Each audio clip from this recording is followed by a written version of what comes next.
When you talk about, when I was a teenager, I worked at a grocery store, and one thing that you always heard was the customer is always right.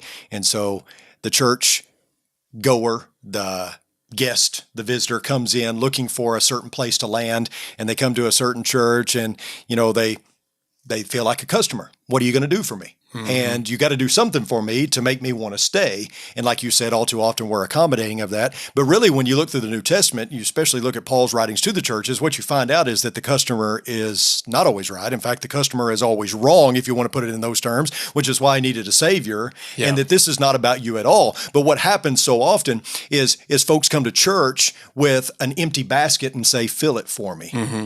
Yeah. When in reality, what we should be doing is coming to church with a full basket, trying to empty it by giving everything that we have, right? Yeah. Would you agree with that? I do. And with our new members, we do a few times a year, we do new members and new Christians day that includes a class. And one of the things we talk about is the bib versus apron. Mm-hmm. And so we'll put the pictures up there on the screen and ask members, what do these mean? What do they say about being a new member, a new Christian? So obviously wearing a bib is you feed me. I sit in a high chair, you take care of me. Clean up my mess, all of that sort of thing, versus the apron where I'm the one getting to work.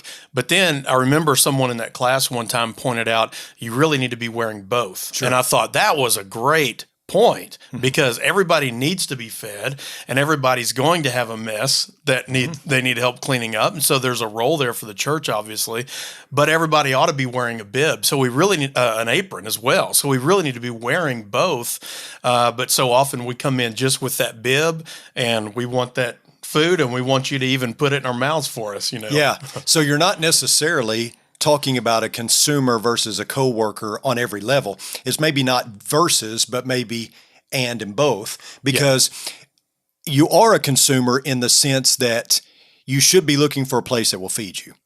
Now, I've always said, if you expect the church to be the only source of nourishment spiritually, then you're really going to be malnourished because you've got to learn to be a self-feeder. At some point, you've got to learn how to feed yourself. But when you come to church, you should be fed. Mm-hmm. At the same time, you should also be wearing that apron, rolling those sleeves up, and being a coworker because, again, when you look at the first church, they were definitely a doing church. They were a moving church, and they were always involved in preaching and teaching the gospel. And so that requires you to roll up your sleeves and to get dirty, right? And so I think what you're saying is there is a sense when you're always a consumer. Mm-hmm.